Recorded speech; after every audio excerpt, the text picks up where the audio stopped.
Ladies and gentlemen, the President of the United States and the Prime Minister of Israel.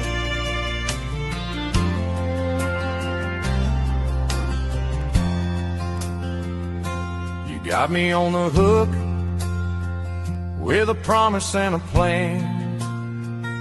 Said, brother, this'll be over before it ever lands. You said it'd come easy, said they'd fall in line. Just a little thunder, then we'd both be fine. I signed on to your story, took my seat in the game. Now every late night audience laughs when they hear my name. Coffee costs more, diesel's climbing still, and everybody's asking who's gonna pay the bill. You said it'd be easy, you said it'd be fast. Just light the fuse and let the trouble pass. Now the prices climb and the people curse. Every speech I give just makes it worse. You shake my hand while you cut my rope. You call me brother while you kill my hope. You can't keep selling sunshine on a bitter pill when the whole damn country's paying the bill.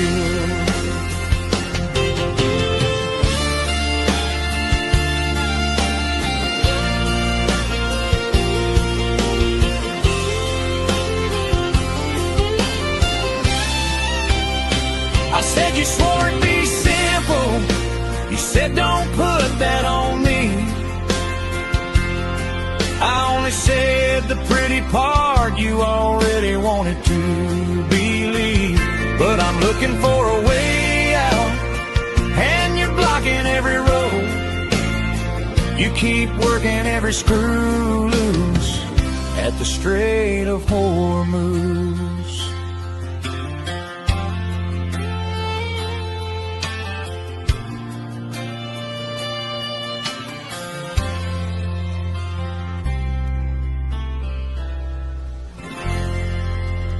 Take a couple of questions.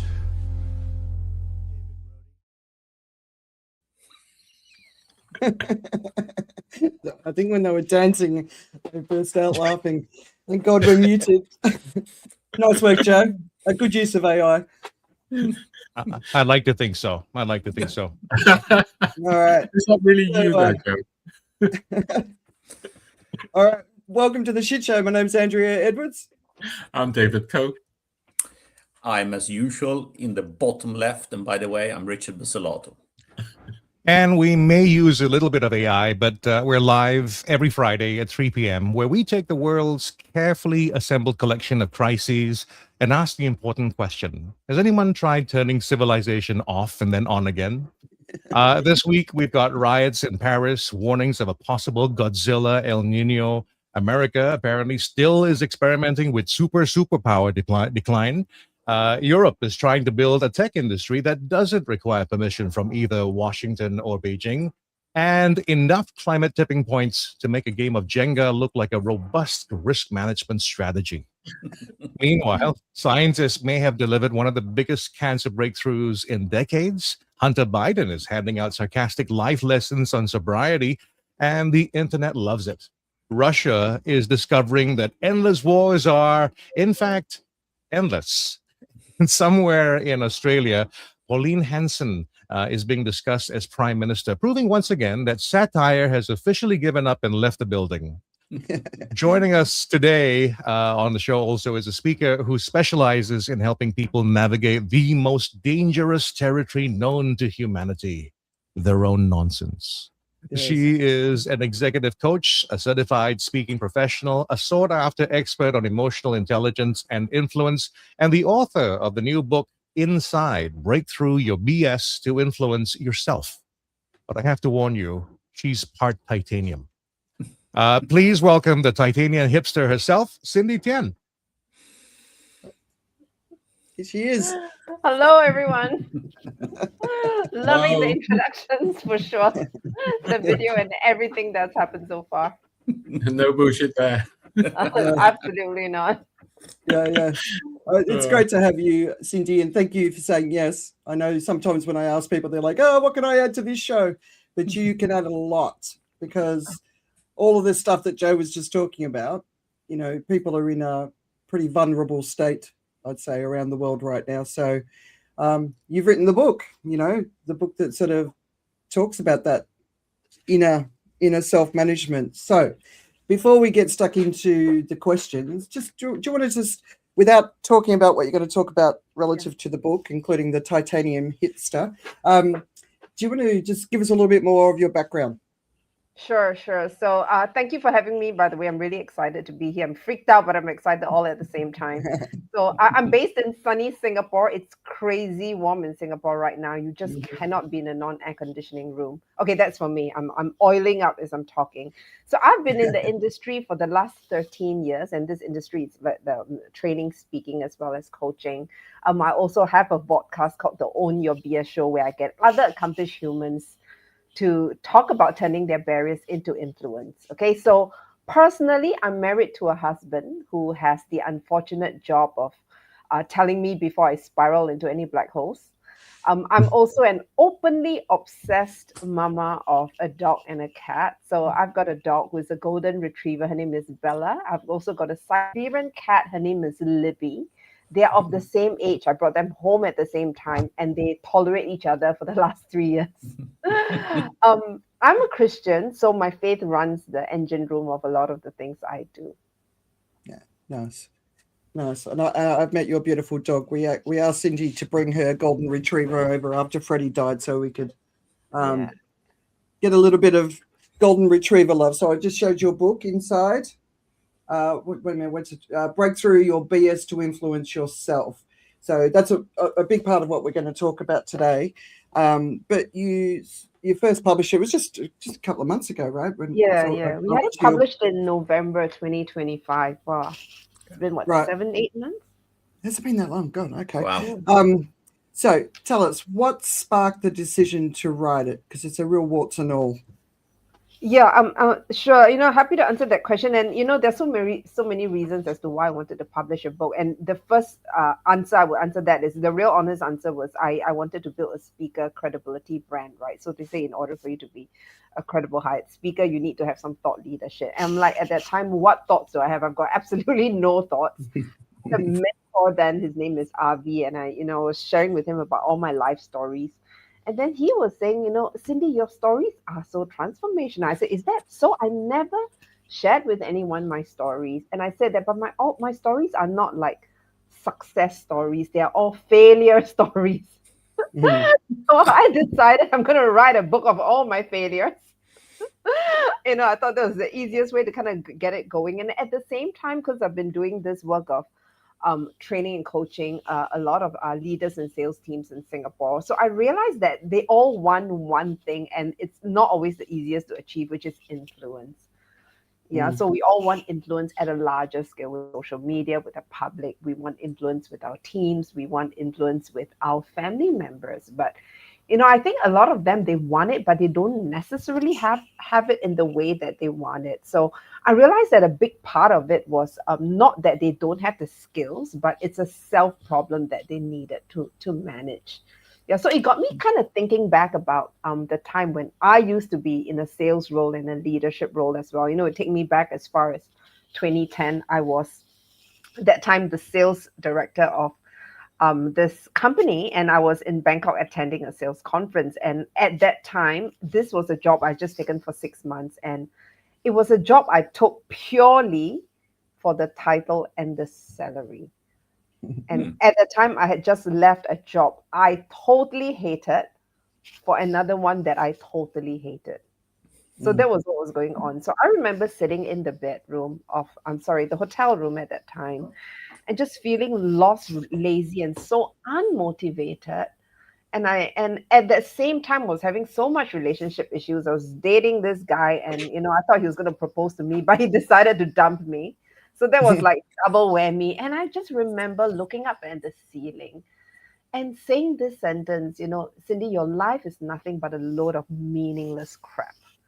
Yeah, it was almost like I had lost all influence over myself, much less influence over anyone else. So that sentence kind of became the spine to the book. And, and that's how, it got me started into writing this book. Because and it took me 7 years to write it, just so you know, it took me forever.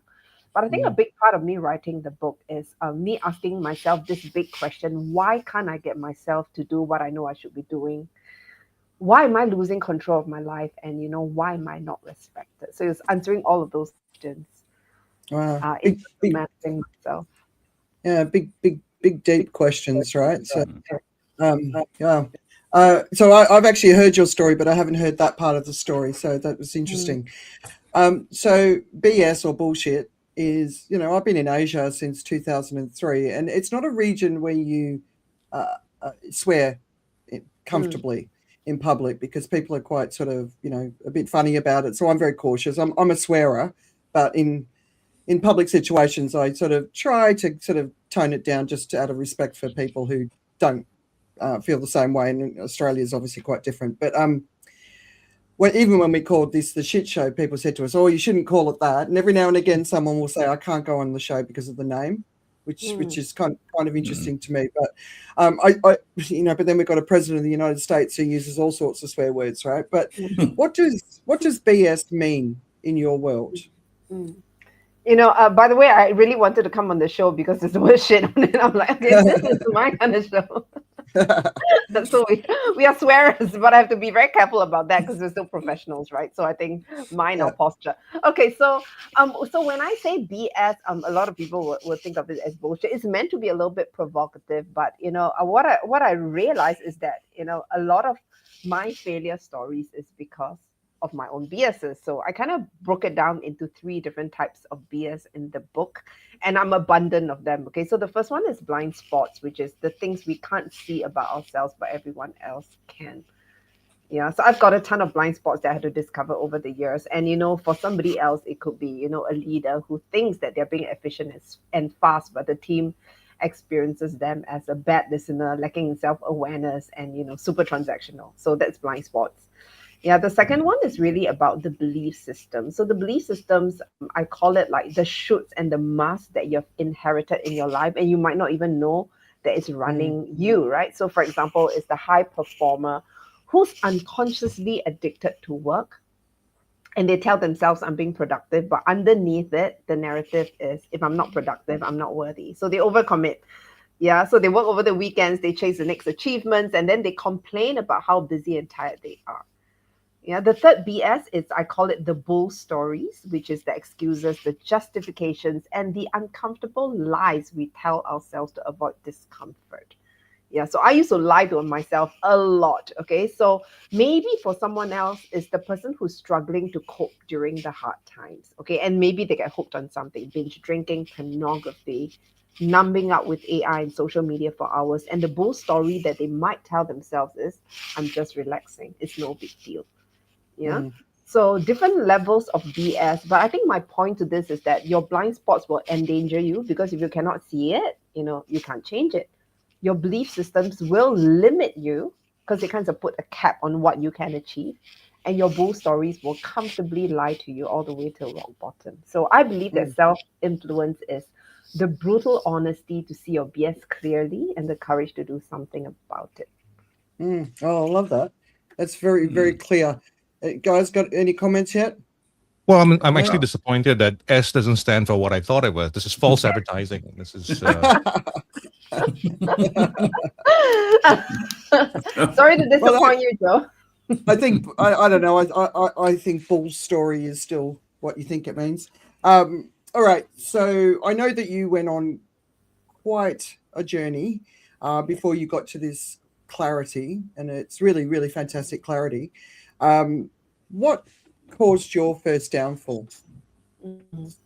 And because I've got so many downfalls, 10 chapters of downfall inside there, right? So help yourselves to it. Okay, but I think One of the more significant ones was during my very first full-time job. I joined the airline at the age of 19 years old. I was young and so innocent then, and I really, really wanted this job because of my BS belief system. I never felt that I could do anything else, to be honest. That was the only thing I wanted. The only ambition I have. People want to be doctors, lawyers, and astronauts. I just want to be a flight attendant. Only thing I wanted. So I joined the airline believing that, I have achieved my dreams. I'm going to travel to Paris, London, and New York and just kind of living the life I've always dreamed of. Because I kind of came from a family which is, we were not dirt poor, but we were kind of like always in lack, right? There was always not enough and you can't buy extra things. So this is the first time I'm going to be making good money on my own. So I was really excited about the job. We went through 4 months training. After the 4 months training, I did my very first flight, and it was a flight to Osaka in Japan. And I was so ready. I thought people are going to love me, right? But unfortunately, people did not even minutely like me. So I got bullied real bad. And it was bullying for little things like, how come you're not smiling so much? How come you're not initiating a conversation with us? Why are you not offering the seniors a drink? Yeah, so I got bullied really badly, and it really affected my self-esteem because I thought that was the only thing I can do, right? Total self-belief about that. And because of survival reasons, I had to force myself to change from somebody who honestly didn't care about smiling or being nice to somebody who is extremely people-pleasing. Interestingly, when I did that, I got rewarded. So what it means is that people started to like me. I got better work positions. I stopped getting bullied a lot more. And then suddenly I realized, oh my God, this is my new belief system. If I were to please people, I'm going to get my way. Yeah, so it kind of started there. But the horrible thing was that I felt misaligned inside. So as much as I was smiling like a sunflower on the outside, inside me, I felt so sick of myself because I felt that I was performing and putting on an act all the time. And it became so exhausting. And every time I went back to the hotel room after a flight, all I really wanted to do was to throw my uniform aside and light up a cigarette and drink a beer. And that was literally what I did after every flight. So that was kind of like the beginning of me descending down into this black hole and just almost at some point didn't even recognize myself. So, if you don't recognize yourself in your own reflection, it's time to recalibrate, except that I did not do that because I was young, innocent, and not so smart then. Yeah. I didn't realize it started there because there was also some school bullying as well, right? Yeah. The school bullying was, there's a whole lot of that, right? The school bullying was very much about me bullying others. Wow. It was, and there's a whole other story altogether because I came from a background where in Asia, and this is common, where in those days boys are favored more than the girls. So I was brought up in a family of 20. My grandmother was like Empress Dowager. She loves the boys more than the girls, and she would say quite mean things to me that this is not about blame. This is just processing, and I think a big part of me felt that I was never enough and not really wanted. So then when I went to school, I really wanted, because at home I was invisible. So in school I wanted to be super visible. So because of that, I just became a total badass. Got myself into gangs and started bullying people first. I would actually confront girls, pull them to the toilet and just beat the crap out of them just for my own satisfaction, which is horrible, right? But I think it really came from a place of I didn't feel enough. So I had to do this to make myself feel important and powerful. Yeah. Because again, when I did that, people were like cheering me on. You go, girl, you are the leader here. So I'm like, oh, why not? Let's do that. Yeah. Oh, it's funny. Every bully I've ever met, just a sec, I'll give you a break. Every bully I've ever met is hurting very, very much so inside. Okay, so this is where we're going to get a little bit more serious about where this all led to. because you've sort of underplayed what caused this so far. You go by the name titanium hipster. I've only got titanium in my mouth. So what's the story there? Because that's when I first heard it. And by the way, Cindy's the sweetest person in the world. I can't even imagine her being a bully. But when I heard this story, I was quite gobsmacked. So. Yeah. I know. I mean, I don't even believe that I've gone through this. Okay. So, earlier I was talking about, being in the airline, and I was struggling with all that self-esteem issues and being bullied and the misalignment and all that, undercurrent that has been accumulated. And because I couldn't manage myself, I started drinking a lot. And initially it started with just one beer to relax. And I thought it was no deal, right? What is one beer? Come on. Yeah. So from one beer, it became 3 beers. From 3 beers, it became a bottle of wine. From a bottle of wine to a bottle of wine every night. From a bottle of wine. And at that time, because I was struggling with all the horrible emotions, I was also struggling with insomnia. So from the bottle of wine, it became a bottle of whiskey. And then after that, even the bottle of whiskey could not get me to sleep. I just could not get my brain to shut down. So I started mixing whiskey with sleeping pills. After that, the pills started to increase as well. So my personal record was drinking half a bottle of whiskey and downing 8 sleeping pills. And I blacked out for 24 hours in Copenhagen. So that was the kind of like and I just woke up feeling, it was almost like I woke up not knowing where I am, but subconsciously I knew that I had to put on my makeup, go shower and go for flight. And I could still do that. It was so weird. In the middle of the flight, I suddenly sobered up and I wondered, what have I done the last few hours? So that was so dangerous. So anyway, that went on for a few years until I started feeling pain in my legs. And that time, because I was exercising a lot as well, because I was also struggling with wanting to be skinny. So as you can see, a lot of BS that I was struggling with. So I thought that, because I was running a lot and I thought that it was just rheumatism issues or nerve issues, I started going to see doctors and traditional Chinese medication. Nothing helped. And the pain became on both legs and shooting pains in the middle of the night. Eventually, I was referred to an orthopedic specialist who took, scans of me and my legs. And I was sitting in the hospital with my mom, trying to get a diagnosis of what's happening. And the doctor told me, Cindy, you've been diagnosed with this condition called avascular necrosis.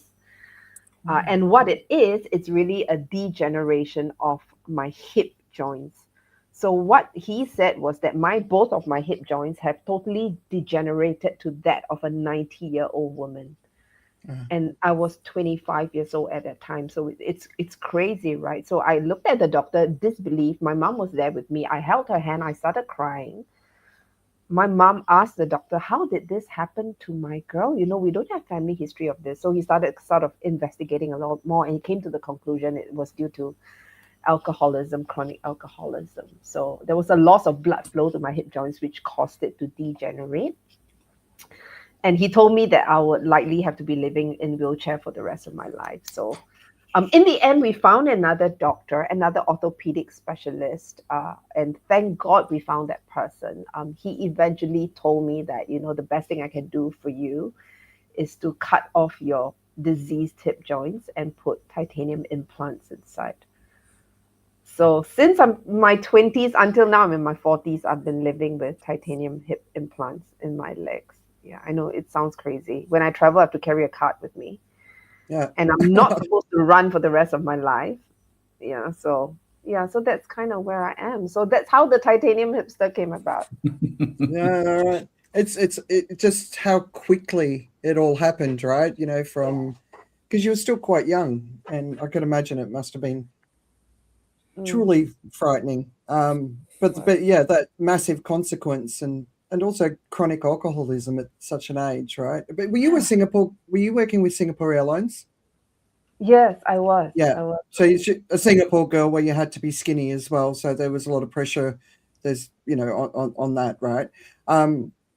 So, like, God, listening to all of this, there's so much to what you've just been telling us, and it's heartbreaking and empowering at the same time, because I think there's a young girl out there who's going through exactly what you went through, and could potentially listen to you and maybe get beyond this faster. But how do we break through our BS? What are your key learnings from a life hard lived? Yeah, a big part of breaking through your BS is to number one, examine your BS. I think a lot of us, we don't even know what they are, right? So I call BS is like your invisible barriers that you can't see, you won't question, and you refuse to challenge. So it's kind of invisible to many people until you start to examine it. And I tend to use the analogy of, me waking up in the middle of the night, and I'm somebody I'm a little bit of a night owl. So I wake up in the middle of the night to get a drink from my kitchen all the time. So there was one night I went to the kitchen, going to get a cup of water. I opened the cabinet to get the cup, and there was this just massive giant cockroach there feasting on my potatoes. And I chose to ignore that the cockroach was there because I was so afraid of it. I didn't want to deal with the mess. So I closed the cabinet and decided I'll go back to sleep and pretend that nothing has happened. 3 days later, I forgot all about it. I went back to, again, get myself a drink, opened the cabinet, and there it was. Now, instead of one cockroach, it's become 4 cockroaches. So the analogy is this, what you leave in the dark, it doesn't disappear, it multiplies. Yeah, so a big part of it, if you think about the cockroach analogy, is to call it out, right? I think what I'm saying is that people are not even acknowledging their BSs in the first place. They go straight to, what can I do? But let's call it out. What does it mean? It's a moment of radical honesty, to even just say things like, I keep over-committing to tasks because I'm scared of being as unimportant. Be honest with yourself. Yeah, I get defensive with feedback because I tie criticism to my worth. And, I can't do sales because I crumble, when people reject me. Yeah, so that's calling it out, being the radically honest with yourself. The second part is really clean it up. So own the mess it's made. Let go of the shame. Take responsibility and make internal amends. Apologize if your BS has hurt somebody or hurt yourself. Forgive yourself for not honoring promises. Let go of the stories that no longer serve you. And then the last one is really about correcting it. And this is about redesigning new mindsets, narratives, and behaviors. This is about reframing your thoughts. This is about practicing new behaviors. A lot of the time, people go straight into, what can I do? But I think the deeper work of calling it out and cleaning it up, it's not there yet. Yeah. So I truly believe that self-influence really starts with, seeing your BS clearly, not to shame it, but to put a spotlight on it and to strip it of its power. And that's why I try to be, as radically honest as I can, because I'm really okay talking about all of this now. It doesn't hurt me or bother me a whole lot anymore. It's just something that's happened. It's of the past. I've dealt with it, and I'm really trying my best to just own up to it. If you so for me, when you, especially, what was your second one? It was Clean it up. No, the BSs. There were 3 BSs. The second one was belief systems. Belief systems, right? So for me, unraveling my belief system happened when I spent a lot of time traveling around the world by myself, when I didn't have everybody else's noise in my ear telling me who I was and what I should think and how I should behave and all. So that's how I kind of cleared out the system. Have you got any ideas seeing your BS in the first place? I think possibly the hardest thing for anyone to do, because it's comfortable, even if it's uncomfortable, it's still comfortable. How do you, what's that first step? That's a great question. If you're somebody who does a lot of personal development work, that means you read a lot, you engage coaches to work with you, you're reflective. Usually these BSs will come up quite a bit because you're doing the work on yourself. But if a person is somebody that, and I think these days a lot of people do personal development, by the way, but if you're somebody who jumps from one meeting to another, you jump from one job to another, you never ever stop to reflect, to think, you never ever get feedback from everybody, it's very easy to be hidden in your BSs. Because, even for me, all the while I thought I was okay. Until a time such as all my BSs were sort of catching up. catching up with me. One of the tools that I use with my clients is, we use Enneagram as a framework to get them to think about, how their BS might be surfacing in ways that they don't know. And the clients that I've coached who has used the Enneagram has found it to be super powerful. So that's one way of doing it. Using a psychological assessment, working with a coach, reflections. And typically people who want to discover their BSs have also got significant emotional experiences that have happened to them to make them want to uncover these in the first place.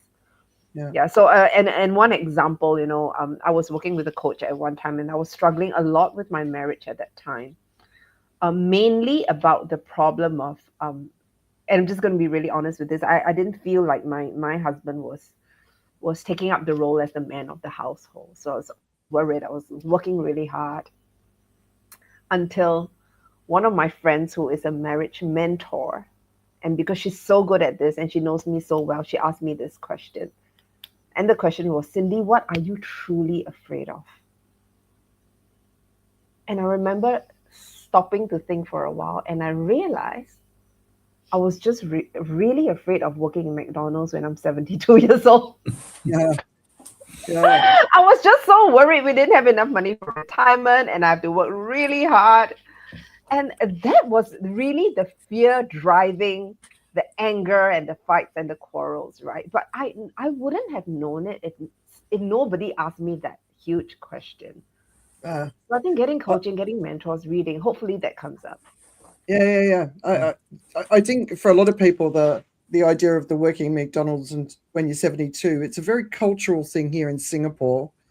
There's a lot of elderly people working in McDonald's across the island. It's had a lot of media coverage and the question and cleaning up in the hawker centers and stuff. So it's created a lot of conversation about elderly people still needing to work to survive. So it's a very local example that I can relate to. I just want to make sure everybody else does. But for the three guys, what's your BS that you have either faced or are too scared to face? Anyone got theirs? Joe, do you want to? Hey, Joe, come on, you've got some. Well, I was just going to put a marker on the timestamp when you were talking about me not stepping up, being the man. Oh, sorry, you're talking about the husband. Sorry. And I'm actually quite comfortable with asking if someone wants fries with that. I think my BS or the difficulty that I have is trying to figure out. I spend so much time on being smart and smarter than everybody else. I really have great difficulty finding people who truly are smarter than me. So that's, and it may be BS, it may not be BS, because I was actually struck with the idea about how, as you were speaking, this is the way my mind works, right? Most people will tune in and listen. My brain goes in the totally opposite direction. And I think about how BS helps us, as in, I think well-executed BS, some presidents not included, can really do something. I mean, if you think about how we got out of the first depression, the 1930s, right? That was BS. That was absolute BS. It was manicuring of the news. It was making sure that it was all good news, and it was a bold-faced lie about how things were going, but it worked. I was just at the talk recently, and I apologize for not having the full name, but essentially the talk was about beliefs. The author's first name is Niño. Go for the rest of it, and it really was about, again, beliefs. And one of the great stories that I got from that one was when Serena Williams was having trouble with her game. She wasn't approaching the net enough, and her coach said, "Listen, you're not going up to the net." But she said, when I do that, I don't seem to do well. And then he said, "No, listen, look, statistically speaking, when you approach the net, 80% of the time you actually are more successful." And so she began to attack the net, and she began to turn around her game, and she did extremely well. The only thing is, 80% was bullshit. It was just totally made up.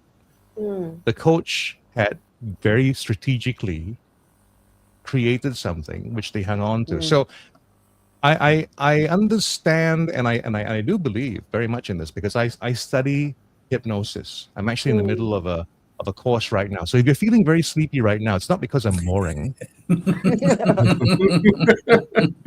It's because I'm leading you down a path. The power of belief is so amazing. As in, like, you can absolutely create the sense of belief around you, and when you're talking about the need for reflection, I think when things aren't going right, when there is something wrong about things, and enough is going wrong, then you kind of go like, okay, maybe we need to adjust the BS. Because if you think about, for me, the thought really right now is about the world as it stands, where America is right now. America used to run on a much better story. And along the way, they lost it, and they're not holding on to that story anymore. But if you are, able to step back and say, let's think about this. The original story, the idea of America is BS anyway. It's such an amazing thing, right? The start of America. And then you think about what happened after the Second World War. That is totally against the usual game. As in, like, the way civilization has been running itself in the past was the victor always takes everything. The losers, they get to suffer and die. And what America chose to do at that time was to do a different thing. And it changed the way the world worked. Unfortunately, now we're not in that same game anymore. So anyway, my thoughts about BS, and with apologies to anybody who may be offended by ideas that working in a McDonald's may not be a good thing. I don't know. One of the great things about the way this brain works in here is when I'm talking to somebody who works at McDonald's, I keep thinking to them, say, how can you make yourself a marketing asset? A marketing asset? Yeah. So I'm always trying to. My daughter was spending some time in a restaurant. It was a job she really didn't enjoy very much. But I said, listen, why don't you do this? Why don't you try and figure out how you can actually upsell someone, offer them a coffee, offer them a dessert afterwards, and then become a valuable, employee. But it's just the way I like to look at things. It's never the mainstream. And as I have mentioned many times on this show, my wife is not fond of me going off on these flights of fancy of different thoughts and considering the other side. So we just had one of those blowouts a while ago. So this is all quite fresh. So it's interesting, Joe, because what you've just been saying is your BS comes from a place of confidence, whereas what Cindy was sharing was a place of not having any value in yourself. So they're kind of the opposite, right, David? I think that's not the difference that I hear. I think the difference, one is internal, one's external. Okay. You take the Great Depression story, it's an external BS to motivate. You take the Serena Williams story, it's an external BS. But the BS we tell ourselves are internal. And they are ways for us not to need to come out of the comfort zones that we've created for ourselves. The zones where we do not need to genuinely sort of do what the BS that Joe talks about is actually asking us to do, which is to challenge ourselves. And that's what Cindy is really talking about in that way, that those belief systems prevent us from actually challenging ourselves and realizing what we actually are. Whereas what Joe's talking about are very different. And they tend to be external. There's a coach, there's a mentor, there's someone else who is able to do that. And the techniques they may do is those things. Even hypnosis, self-hypnosis is an incredibly difficult thing in that way, except for rationalization as a form of self-hypnosis. And that rationalization is very much in that line of what Cindy talks about. In that way, so I think there's actually a big difference between the two, and the connection is that power of that belief, that sort of mental placebo, in some sense, as Joe's described, is extremely strong. And when you use it on yourself, it is that half-bottle whiskey and the sleeping pills. It is extremely strong. And it's so strong, you really don't see it. And you end up going through a long period of life following through. And I think culturally we are that as well, which is the comment on America in that way, as you know, we end up kind of caught within that, and that's kind of, you know, the whole poly crisis in many respects is because we are caught within our own BS in that way. We are caught within the belief systems that actually has us thinking things have to be this way, or things are better this way, or things need to be this way, or the moral responsibility is this way, or whatever it is that we want to say. So I think there's a big distinction between the two, as in who is using the BS in what way, but the power of it is the same. Yeah, Cindy, do you want to comment on what everyone's been saying? Yes, I think this is really interesting and complex at the same time, right? So there's the internal, the external, and I think what I'm saying is that the main thing here is to examine it and to look at it clearly and to ask yourself, is this BS helping you or not? Who is the person it's turning you to be? Is that the outcome that you want for yourself?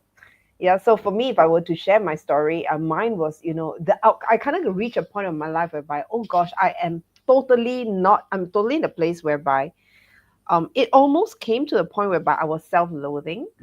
I was despising myself, I was disrespecting myself, and I just couldn't live with all of that anymore. So, but if your BS is working for you, it's taken you to a great place, you've achieved more, you're happy with who you are, then, you know, your BS is working well for you, right? So I once had a quote by somebody, I think it was Tom Bilyeu, is another influencer, and he once said this, which was really interesting because it was really true for me. He said something like, at the end of the day, how happy you are is determined about how you feel about yourself when you're by yourself, when you're all alone. How happy are you with yourself? And I don't mean happy with the achievements, happy with who you are generally, how you're progressing, who you are as a person. You're not hating yourself. You're generally respecting yourself. You know, you have peace of mind. You're moving towards what's meaningful for you. I think reflections like this has been helpful for me because, you know, what I try and do is to recalibrate on a weekly basis because we're doing so much, right? And then sometimes we forget where the wind is taking us, where our BSs are taking us. And the recalibration on a weekly basis for me has been very powerful. Yeah. Wow. Yeah. Nice. I've just known so many people trying to go through the journey that you're explaining, and they struggle with where to start, what to do first. It's so overwhelming to begin with that they don't do anything, or they get on the journey and then they get overwhelmed and then they step off. You know, so it's what you're talking about is actually the hardest thing a person can ever do. It's pull all the stuff that's inside out and have a look at it and say, do I want it? Do I chuck it out? Right. So when it comes to this, what do you think is the most underrated skill in managing yourself, and how can we all practice it? You know, if I were to think back again about my own experience and you know, my own example, it would be insight about your own emotional patterns. And we all know emotional intelligence is knowing your emotions, but do we really know, right? So I think the idea of there was a research done by Tasha Eurich, who's an organizational psychologist, and you know, this is a big part about self-awareness, self-insight, that you know 90 to 95% of the people generally think that they are self-aware, but her research after interviewing 5,000 people came to the conclusion that only 10 to 15% of people are truly self-aware. Yeah. So may I just say, duh? Exactly. So knowing who you are, how you perceive the world, knowing your thought patterns, your emotional patterns, your habitual patterns. Okay, we kind of know who we are, but do we really know the pattern that's running us? So I think one part of it, if I can just specify, would be to be able to read your emotions well, because the general public, if you ask them how they feel, they'll probably give you 3 words: I'm frustrated, I'm exhausted, I'm stressed up. But is it just that? So I use this acronym called READ, READ. So the first thing is to recognize it. Yeah. So asking yourself, what's your emotional vocabulary like? You know, a lot of us are financially literate, but emotionally illiterate. Yeah. Understanding how you're feeling on a regular basis. We think this is simple, but it might not be simple. the example I'm sharing is, I never knew I was feeling all those feelings. I only knew there was something uncomfortable about me. And I just tried to numb it away with partying, with alcohol, and with going to sleep, right? But it was only on hindsight that I realized that the environment I was in, the way I was thinking, the person I was dating was all not great for me. Not that they're bad on their own, but they're all not great for me because they were stirring up all these things, okay? And that's something that nobody can do this hard work for you, that self-insight work. Yeah, reading your emotion. Number 2 is examining the cause. So we always say that emotions are signals to emotional needs. And I usually, we want to say something, we're all adults here, so there's nothing really to hide. There are times whereby, we're upset. Why is it that I'm just going to say this, okay? Why is it that sometimes in a marriage, one person cheats? Is it because maybe the husband needs respect, and then the wife is a very strong woman. The wife keeps going on and on. The husband doesn't feel respected, and then they go out and find somebody that can give them that respect. So emotions are a signal to a deeper emotional need. I've also heard a quote. I think it's from Dr. Gabriel Mate, because he goes around and he talks to drug addicts, right? And he says that a big part of addictions are stemmed from emotional needs that are not being met. Yeah, so it's not just about the feeling, but it's to examine the cause of, where is it kind of coming from? Okay, you're yelling at your colleague, or you're snapping at your spouse now, but there's a deeper underlying current to that. And then A would be to assess the intensity on the scale of 1 to 10. How serious is it? Yeah, for some people it could be just snapping. I'm irritated, no big deal.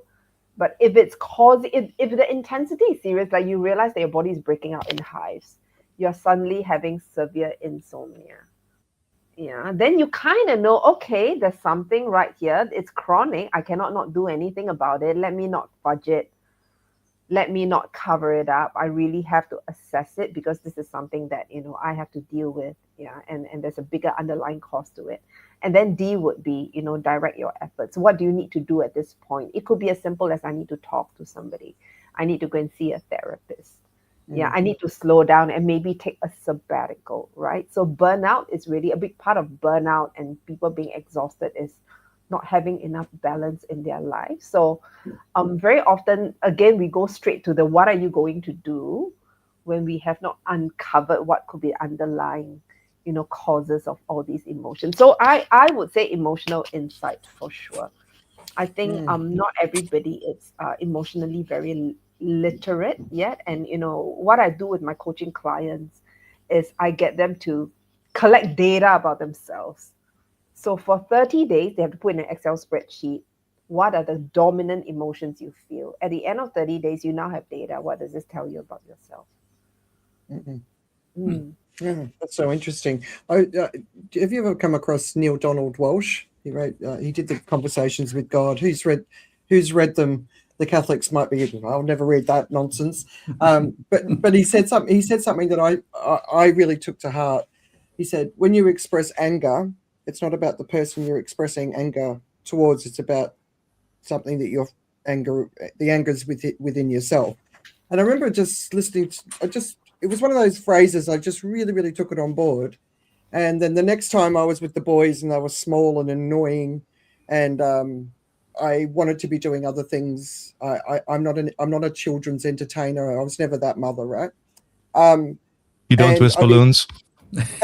No, definitely not. And I'd be like, the boys, and I said, wait a minute. Am I angry with the boys, or am I angry with myself? And I realized I was frustrated in the situation I was in, and I was projecting that onto the boys, blaming them, but it was my own frustration. So I think that real self-awareness of your own emotions and when they come out and why they come out, and if it's directed towards someone else, is it really about them or is it about you? You should really try the balloons. Yeah, no, because they're really bad for the environment, Joe. All right. So I'm just looking at the time. What are the tangible things people can do right now to manage themselves, especially in the current climate? Because this is a very, very intense time for humanity, and there's a lot of people escaping into addiction, consciously and unconsciously. So, what are your thoughts here? Yeah, so tangible things, and I'm a framework person, right? I think in frameworks, what can people do right now? I think the first thing is to understand, how stress, what is your tolerance level like to stress and uncomfortable emotions? I'm gonna be the first one to put up my hands and say that I'm high in anxiety, and I'm naturally wired that way. So I'm not gonna behave like a person who's really calm. So I'll be mindful of that default version of myself, right? And what are the stress symptoms that are showing up? So if we kind of break it up into like the 4 domains, and I call it the 4 burners, would be the physical, emotional, mental, spiritual. So symptoms. Yeah. So what are physical symptoms like? What's sort of showing up in your body? Are backaches, insomnia, maybe you're breaking out into rashes. You're suddenly putting on a lot of weight, or you're aging suddenly. So this physical symptoms. Yeah. Emotional symptoms is when you start to feel suddenly emotionally disconnected. You start to feel lonely. You start to feel like, hey, there's nobody in this world that I can connect with. There's emotional symptoms, and you suddenly go into like a depressive moods. And then mental symptoms will be brain fog. You feel like you cannot make the right decisions. There are 20 things pulling you apart at one time. You cannot make clear decisions on how to move forward. And then the S would be the spiritual symptoms. Spiritual symptoms usually come in the form of feeling that your life is empty. Like, what's the purpose of this? What's the meaning of this? Yeah, what am I doing all of this for? One day I'm just going to die, right? Why do we bother? Yeah, so understand your symptoms. And then from there, so let's say you feel that maybe your symptom is really strong in the spiritual part. Yeah, I'm feeling empty all the time. I don't know what's the purpose of my life. Yeah, the world is just going to die with all these wars coming across. And then you want to ask yourself, what can I then do in that domain to balance up? So spiritual things we can do would be things like, connecting with something bigger than yourself. So for me, it's religion. For you, it doesn't have to be religion. It could be going to a walk in the nature. Yeah, connecting with something bigger and more powerful than yourself. It could be things like building my purpose, go and volunteer somewhere, changes the entire perspective. Yeah, physical symptoms, physical things you can do, running, yeah, massage, eating better. Nobody wants to eat a salad when they're feeling stressed out. We all want to go and eat like a bucket of fried chicken. Yeah. With the right amount of bacon. So we always say that what you need to do, you think about how you feel after you do it, not when you're doing it. So it might a pound of bacon, 2 strips might feel really good, but a pound of it might not be super helpful. Yeah. So then emotional symptoms. I mean, for me personally, animals has been a big part of regulating my own emotions. And I realized that I cannot do without animals right now. So they've emotionally regulated me a lot. It's just kind of thing with things that speaks to your heart. Music could be one, and then mental things you can do. A big part of mental is really getting clarity, right? So taking out a journal to write down what are your top 10 values. Yeah. Clarifying what are your thoughts, what's messy about it. Yeah. So this is how I say tangible things. So thinking about it with the 4 domains is has been quite helpful. Understanding your stress tolerance, what are your symptoms, and then going into the activity that helps to balance up those symptoms. So it's a big part of recognizing your signals before they start to spiral. Yeah, we've just got Nico here, who's valuing what you're sharing. It is Nico, right? I can't really see the picture, but he said he knows he's got all the tools. He's been on the show before and foundation to be successful. He's an incredible guy, but something keeps holding him back. Have you got any thoughts? Any tips for him? I know you don't know him. I don't know him, and I don't know what he means by something keeps holding him back. If you have not had a conversation with a coach, a therapist, start there. And again, because human beings, our brains, other than Joe Augustine, most of us, our brains are not so powerful, so a little bit more one-dimensional. Sorry, which Joe Augustine are you speaking about here? The one with the voice of the Wizard of Oz. The one that drives his wife crazy, right? Seek wise counsel. Seek wise counsel. Think of the people that you have in your life. And, not all of us have great friends that could give us some wisdom. So if you don't have, I'm fortunate to have a lot of great friends that bring a lot of wisdom to me. Not a lot of us have. And if you don't have it, pay for it. The money is not wasted. Not wasted. Yeah. Get a different perspective. Get a coach. Get a mentor. You can do the Enneagram test if you want to, but that's not the be all and all, because even with the Enneagram test or whatever personality test, sometimes we lie to ourselves because we want to be this and we don't want to be that. And that adds up another bull story there.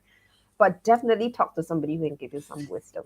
Yeah. And it's not just keeping and thinking about it, but it's you expressing it. And a big part of emotional leadership is emotional expression. When you can express yourself, you process it. And with AI these days, it's easier, right? You can process it. You talk to yourself and talk to somebody and see what comes up. It's never a one-step process. It has taken me a decade.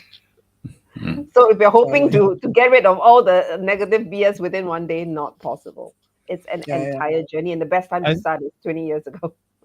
I'd like to add a little bit to the thing about why it's hard to start, especially when you think that you need to do something. It's self-preservation. We're human beings, and our egos, as much as we talk about egos as usually a negative thing, the ego is the self, right? So we are actually protecting ourselves. So we don't want to willingly kill ourselves. But that's what a radical change is, because the person you've been for the last 50 years, 57 in my case, if you're going to go through something that's going to radically change you, like, for instance, if I were to start smiling all the time, it would be weird. It would be weird, and it would, in a sense, kill the old Joe Augustine. That part of it is we are self-preserving in that sense. We're very comfortable with who we are, despite all the circumstances. So we can sit in a pile of BS in a really sad state, and recognize that in order for all this to go away, we have to change. So I spent many years recognizing that what was holding me back, probably the most, was the fact that I was on radio, right? Because I was on radio, I was enjoying it. But if you talk about what was holding me back from greatness in terms of being bigger than myself and doing more, probably that whole thing, being addicted to it and kind of liking the whole thing, the way work went and all that. But it was the thing that was holding me back. And I actually, in a sense, getting fired was the best thing that could ever happen to me. But we are protective of ourselves. So the idea of just saying, okay, you know what, we need to change, I'm going to do something about it. You are actually stepping into the abattoir of your life and going, I'm going to become bacon. True. I shall become bacon. Yeah, I remember a friend of mine was stuck with a story of misery that was the foundation of her life, and there was never going to be any resolution to the story.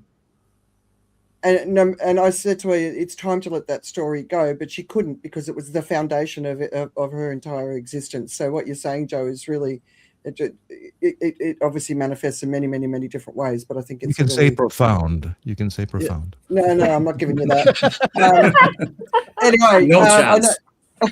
We're coming up to the hour. So, Cindy, we're in a world in a state of crisis, and my greatest fear is that the vast majority of the human population move into despair based on how bad things are getting. So what's your sort of takeaway message for everyone listening today about, because self-management is probably going to be one of the most important things we all learn in the coming years. What's your final message to everyone to help them on that journey? Yeah. If you're truly struggling and you're stuck, so I mean, if you're really, really happy in your life, with your life, and no BS, nothing's bothering you, of course, go with the flow and do whatever you need to do. But if you're somebody who's feeling stuck, you're not happy with yourself, you kind of know that something needs to change, you're not living your life to your full potential, or you're really, really troubled about what's really happening in the world.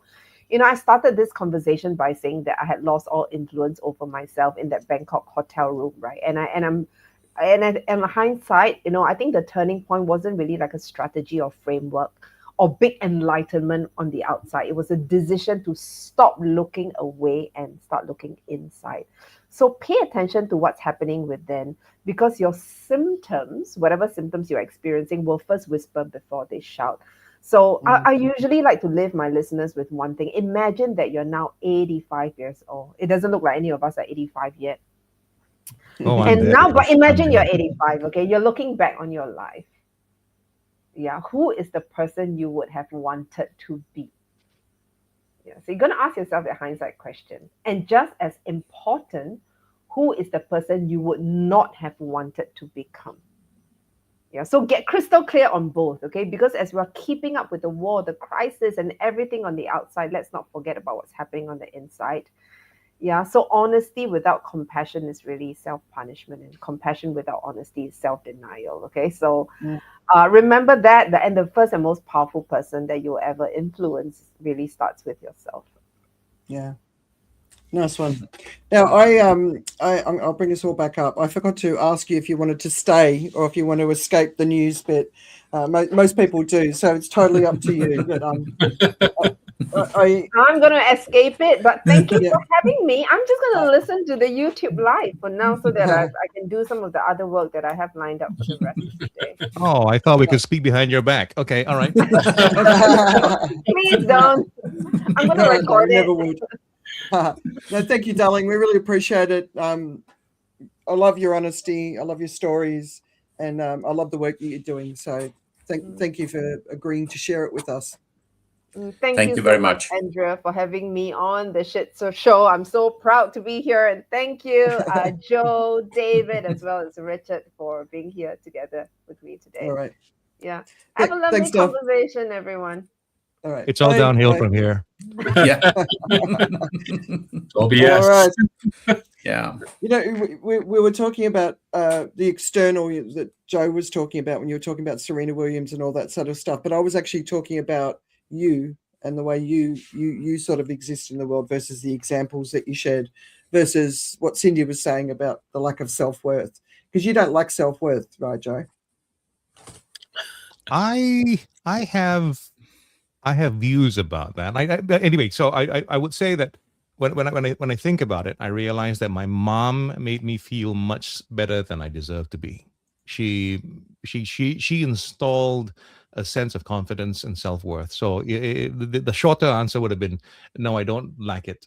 But it is thanks to my mom. I think she was the one who reassured me about my thoughts and my thinking. She realigned me when I was off. I'm a bit included physical punishment, which resulted in what I have today, which may not be the catch of the week, but it is what it is. Yeah. All right. Any other thoughts before we get stuck into the news? We're going to rip through it today. A lot there. There's a lot there, and actually, what struck me the most, what she describes, is actually almost like the professional process you're trying to go through in your work if you manage money, which is what I've done, virtually all my working life. Is you examine where you did well and where you did not do well, and you work on those parts to ensure that the bad things don't happen again, and you're trying to emphasize the good parts. And the most important part of that whole process is the honesty with yourself, and not in some way or form blaming others. There was a raccoon crossing the road, right? That's why I lost money this week. And it really is a very, very hard process, because at the end of the day, people still want to effectively lie to themselves about the things you did badly, because it hurts to admit it. But it's actually something that does improve your performance over time if you are honest about these things and evaluate them correctly. And hopefully you can include people that enable you to do that as well on that road. I think it's equally dangerous the opposite. The things that you do well, you lie to yourself about as well. It wasn't the raccoon, it was me. Maybe work or whatever it is, right? It's the because when things work, especially if you're trading or whatever it is, you make a bunch of money. Yeah, is you really believe in yourself. You think, of course, hey, I'm so brilliant. That system was obviously right. But I kind of think of the people that you guys must have worked with across your life. I don't think that self-awareness and emotional intelligence would have been at the top of the pops, right? As a general rule. I mean, there's this part. I think this is really interesting because I'm just looking back at Nico's comment in that way, about wanting to be successful and something keeps holding back. It's back to this comment about you, as a person, kind of as that, because that success is defined in some context. And that emotional awareness, in a way, is sort of what that is, right? So you have this thing of saying, what actually does it mean to be successful? You're incredibly successful. You may be incredibly successful, but you don't see it because you see it in the next context. You've done a lot, you've gotten here, so you're always kind of moving it to the next context. So in that way, you never be successful because you never actually accept that actually you've made it, you've done a lot. And that goes in some sense into the question of people we work to in that way, is when you are sort of like making money in that sense, and all these things going on in the world and stuff, is you in some sense make yourself contactless, because contextless. Because if you actually are too concerned with the context, you're not really just seeing what it is and so on. You get married to a story or whatever it is. And you don't want to do that. So in some sense, you're in a business where you strip away that kind of personal associations in some sense, and it goes on past. And I've seen it. It goes into your personal relations, goes into your relationship with your wife, it goes into your relationship with your children in those ways, because you begin to see them as a trade in that way, because that's what you do all day. That's kind of innately how you see everything. Yeah. All right. Let me my stop loss on that one. Let's move to the news. Shall we do that? We should do it. There's a lot to go through. There is. This is what people pay for, right? We're getting so much money, it's ridiculous, Joe. Okay. Hunter Biden is on social media, and he looks like he's having a bit of fun. So Jill Biden published her book, and Jake Tapper's sort of going in all sorts of directions around the book. But the really interesting thing is he put up a post the other day saying, "I'm 7 years sober." And most people were like, hurrah, good on you. And then someone wrote, bullshit, that was your bag of coke in the White House. To which he replied, it most definitely was not. I would never have forgotten my drugs. But there's a lot of other things that he's doing. So one of the things he's really starting to highlight now is like, you guys keep going after me. You're going after my mum. But Jared and Ivanka with their island in Albania, which is creating massive protests. Eric's got some drone company that's going IPO or worth 1.5 billion that's just won some massive contract. Don Jr., all that sort of stuff. And nobody's really talking about that, right? But they're talking about this. So anyway, he's worth keeping an eye on. For the football fans here, why do those riots happen? Can anyone help me understand? I don't. You win. Go and enjoy yourself. Anyone? Yeah, I think it's more or less orchestrated. Our son lives in Paris now. He wasn't in Paris for the weekend there, but he said it was always going to happen, was his only comment. And I do think you have these, for a better word, darker forces that takes these opportunities to basically stir up riots and stir up conflict and stir up social mess, because it's an opportunity for them to do so. How well planned and how well premeditated it is, I'm not sure. But largely speaking, when these things happen, there is always, for me, a reasonable element of planning and premeditation that goes into it. Okay. It's an opportunity to push your narrative further. Okay. I'm always a bit confused by it. Okay, so in The Nerve, and I'll share the article in a moment, Timothy Snyder. Now, do you guys remember Timothy Snyder left the US? He's in Canada now because he's an authoritarian expert and recognized that he needed to leave the country.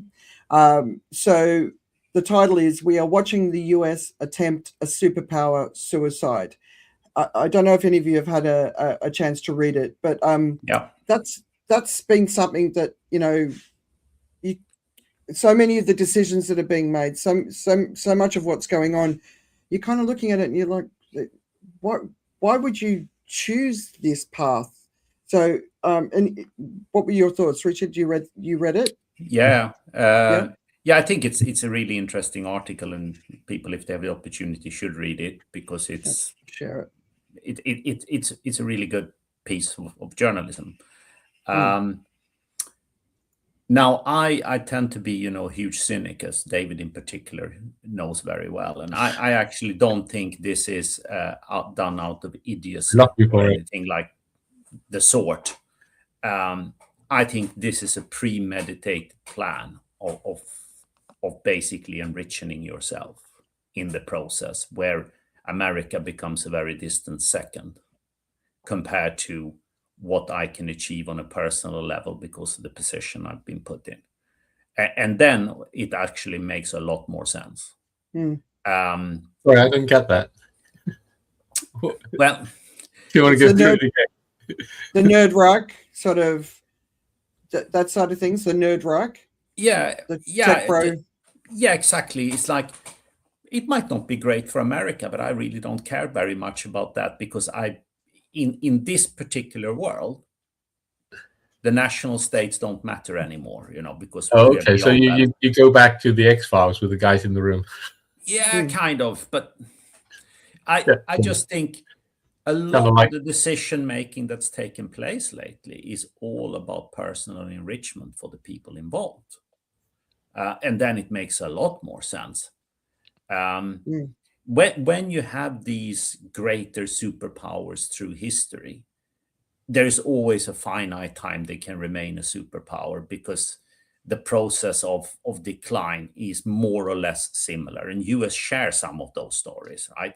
You get lazy in your position, and you get less on the edge to maintain it, because you constantly need to placate people who are expected to get more and more because you are the superpower of the world. It goes for the Roman Empire, all these empires. They eventually fade because they corrode from within, because that's how a cycle goes through.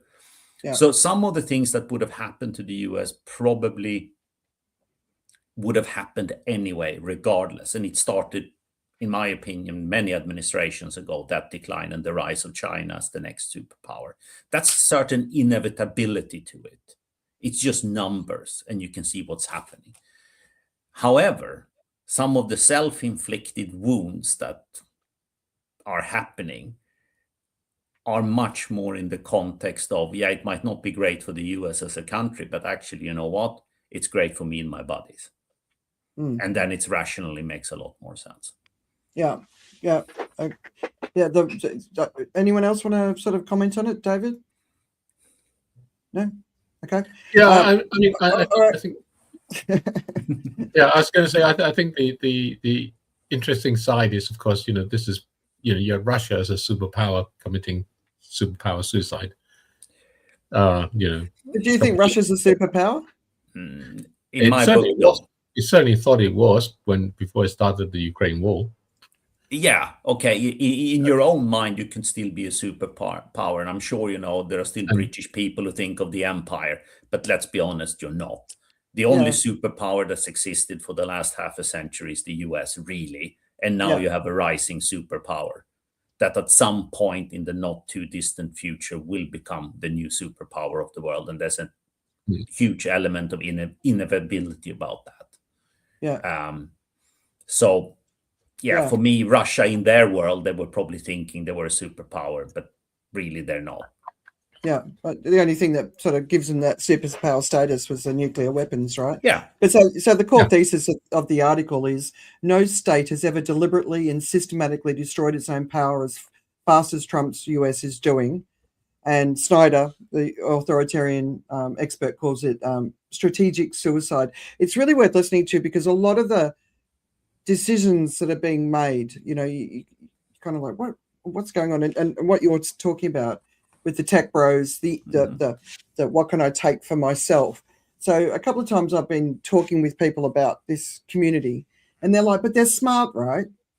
And I think that's something that people aren't really appreciating, because if you actually look at the decisions, so Anthropic's basically just put out a call out for a slowdown on AI because of the risks, right? The long-term thinking, the consequences of their actions and their decisions, I actually don't think they are as smart as everyone thinks they are. They might be brilliant. They might, you know, and if you watch a tech developer at work, it's like they're like a composer. They're amazing.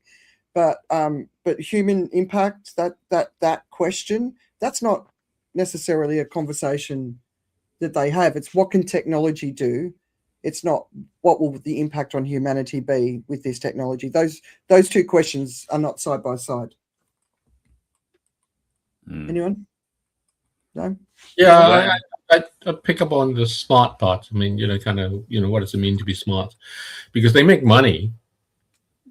I think, you know, that's what you can see or you can observe. You know, that's what the evidence is. The smart bit is an inference. It's kind of like a contextual inference that we've somehow put on top that actually doesn't need any evidence because it's a received wisdom. So, you know, it's a deference. People do that as a deference, not because there's any actual evidence of anything of the kind. And when you go and look at people who are, you know, kind of smart, as in, you know, they're academically smart, they are kind of culturally smart, and so on in those things, you know, they don't make money, and you kind of tend to ignore them and don't think of them as smart. So I think all that comment is just that, you know, we have this reference for people who make money. And this cultural suicide, what Richard is saying is, you know, that reference is now allowed reference for them, not reference, reference for people who make money. And that reference for them is allowing them to kill off a superpower. Yes. Yeah, right. I think that's actually the real essence of the conclusion, that I have the ability to do this because it adds to my own bottom line. And you know what? Then in the grand scheme of things, the future of the US as that superpower is irrelevant.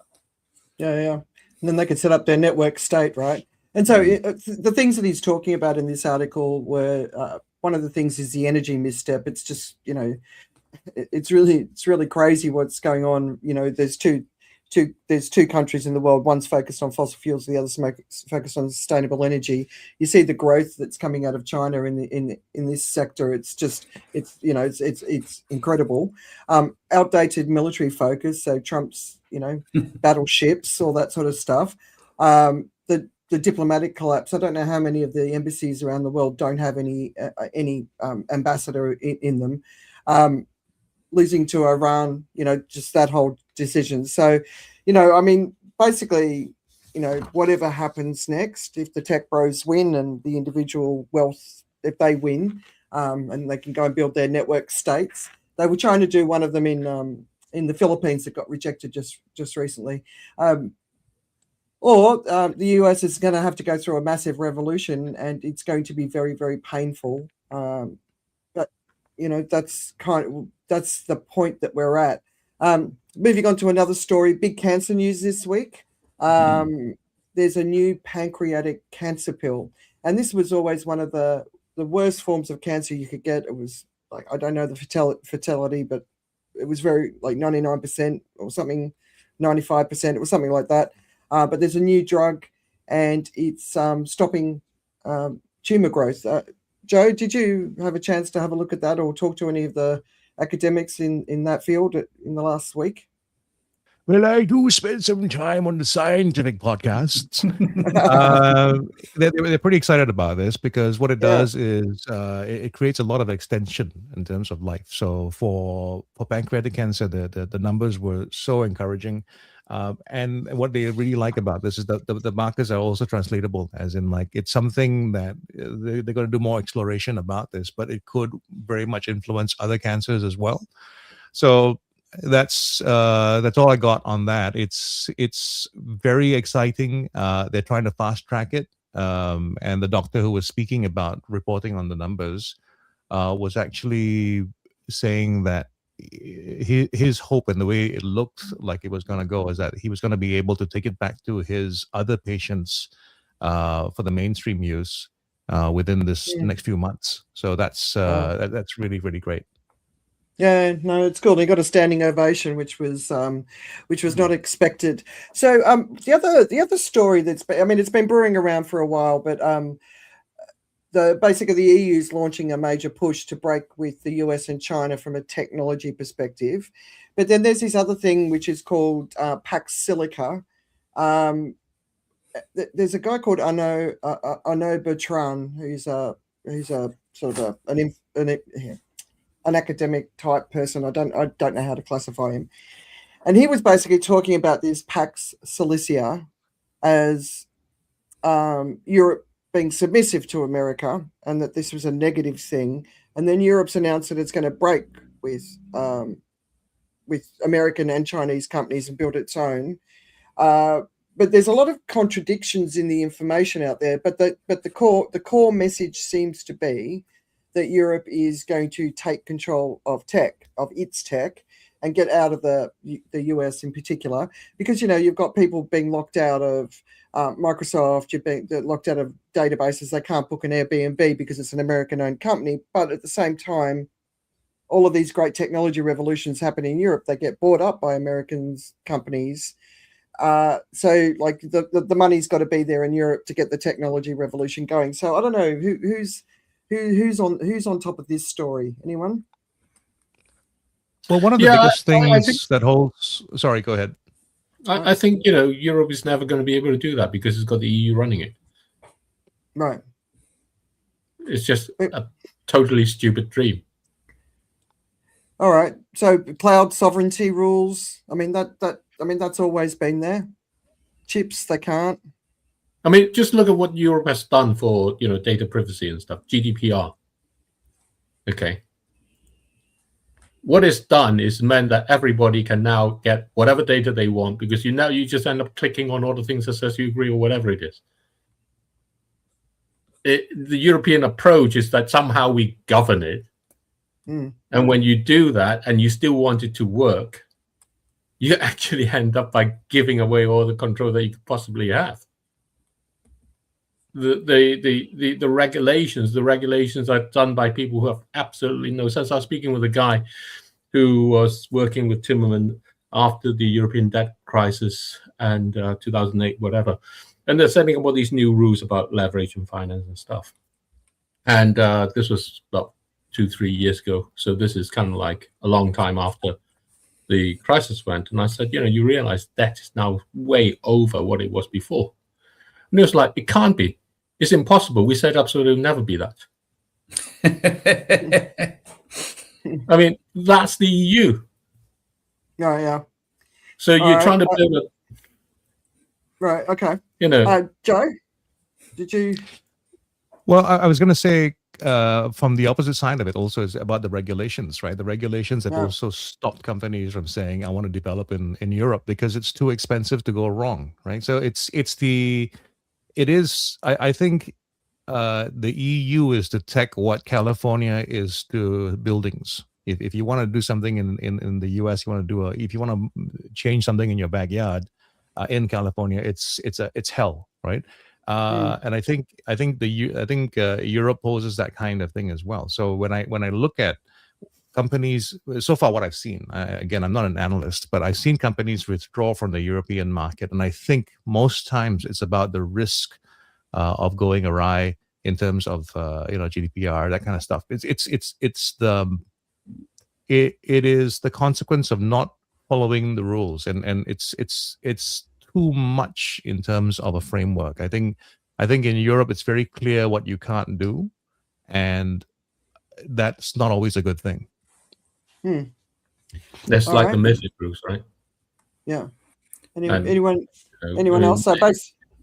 Because basically what it is everybody somehow now in a world that feels that they can't feel secure with being neighbored to someone else. So just think about what it means actually for the world to have 3 times the resources that you need in order to try and make a silicon chip. Europe is suffering drought all over the place. The amount of water you need to make a silicon chip is absolutely insane. The reason why it's all done over in Taiwan is because this is not some hillbilly going into the factory. These factories are the cleanest space on Earth. They're cleaner than space itself, and outer space. So you go there and you have people pissing around in there. And and then you have all the things around that says, "Oh, it's my right to do this," or whatever it is, as I'm trying along here, and whatever, in that way. And I think you're going to find that actually, it's just going to end up. It's first of all, I can't see how Europe under the EU is going to be able to do that. Look at the European Space Agency. Where's it got? When was the last time anything went up in space out of that? And just look at the European jet fighters. What happened to them? And this whole thing is just kind of a completely ridiculous. I mean, going south, having an unelected president, absolutely. The whole thing has no representation. It's not to say I'm against Europe. I love Europe. I hated Brexit. I like to be in Europe, be part of the EU. But let's be honest about what we can actually do. Yeah. All right. So cynicism on Europe's ability to deliver on this promise. Okay, I get the message. The UN came out this week with a big warning on a super El Niño on the way. There's a lot of coverage coming out of it. In a publication called Severe Weather Europe, they're saying that the first impacts of El Niño have already been detected. So a lot of the early coverage was saying it was sort of September timeframe when it would hit, but they're saying it's already happening, and it's things like the warming of the oceans. So one of the what's his name? I put it in the show notes. Professor Berardelli said it's going to be a supercalifragilistic something El Niño, not even a Godzilla. It's going to be something much bigger than last time. But don't you hate it when nerds try to be funny? Yeah, I think it's good. We need humor, but it's warm Pacific Ocean anomaly. So that's one. Westerly wind bursts, weaker trade winds, the strong Kelvin wave. So that's that big red thing, heat space that's under the ocean that keeps showing up in the graphs. So there's a lot of fear starting to build up around this. I think it's one of the things that we need to get prepared for. I can't even imagine how much hotter it's going to get out in this part of the world. So yeah, anything you guys have been noticing on the El Niño coverage? It's starting to get noticed. For me, that would be the big news. If we rewind a month, no one except people very, very in tune with environmental news were talking about it. It's now on the way to transition into mainstream media. Okay, yeah. I think people don't know what it means. I think it's reported, but it's not like Trump is going to visit and everybody now has a vision of what that means for them in their way, positive or negative, whichever. But saying El Niño is going to come along is like sort of saying I don't know. Yeah, exactly. In that way, people don't know what it means. I don't know what it means. Kind of like, weather's going to be terrible, but what does that actually mean? I don't know what it means. I suppose we probably know what it means more out in this part of the world because because we know it, right? So growing up in Australia, El Niño, La Niña, they were very different things. Floods, cooler, heat, hotter, fires. So it was very, very clear. One of my frustrations with all the media coverage is every single piece of coverage goes through about half the article is explaining what it is. I'm like, I don't need to know what it is. Just tell me what this news story is. So yeah, I suppose in different parts of the world, and Europe is going to be technically the least impacted by it, but at the same time, not really. Well, it's not. I mean, this is the whole point. This is what I mean. You're not knowing what it means. Our food don't come from Europe. Sorry, what's that? It doesn't come from Europe. It comes from Chile. It comes from Australia. It comes from all these places which are impacted. So this is what I mean by people don't know what it means because they talk about all the reports talk about some weather pattern, what it means is not the weather pattern. What it means is what happens to the supermarket that I go to. What happens is the fuel I need to put in my thing, or the Amazon delivery I'm expecting, or whatever it is. Yeah. And that's what I mean by people don't know what it means, because people talk about it, insist on talking about some dipole oscillation in this, kind of southern Pacific. Yeah. So Going South is talking about how it's the biggest since 1875. So we spoke about this probably a month, 6 weeks ago now. Yeah. One of the things that isn't being discussed about that 1875 event, so 10% of the world's population died at that time because of it. But one of the things that isn't discussed is at that time, so the British took the food from India back to the UK, and a huge number of people in India died from starvation because of that. So going into this Super El Nino, countries like India will keep their food and make sure that their people are okay, which we've talked about before. They've done in past years when rice production was low. But like David was saying, so there's going to be food shortages, definitely, famine, drought, food inflation, supply chain disruption. There's going to be technology that doesn't work because there's no rain. So every country knows what. Most people from a country know what happens during an El Nino based on where they are. Most people do. So in Australia, we could be seeing one of the worst fire seasons they've ever seen again. The coral bleaching, there was an article I read this morning. The coral reefs in the Northern Hemisphere could bleach. No, it's not could. They will bleach. It's going to be heat like we've never seen before. Some of the charts that you're seeing of the heat extremes. So I mean, and the impacts are going to be enormous. So I agree with you. All right, we've promised to talk about this before, and we haven't talked about it. And it's called 60 Section 301 investigations.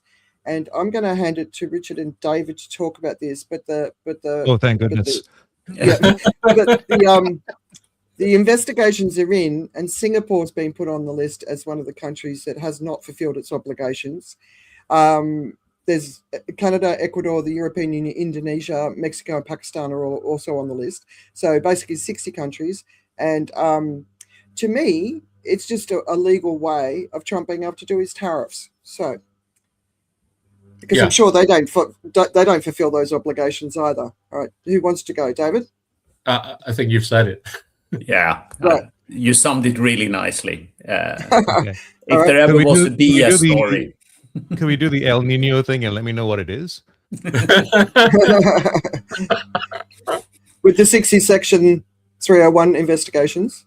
Yeah, Richard, come on. No, I think it's just a drummed up fig leaf for being able to push ahead whatever you've already decided. I mean, the determinants of the list are basically, it's a joke.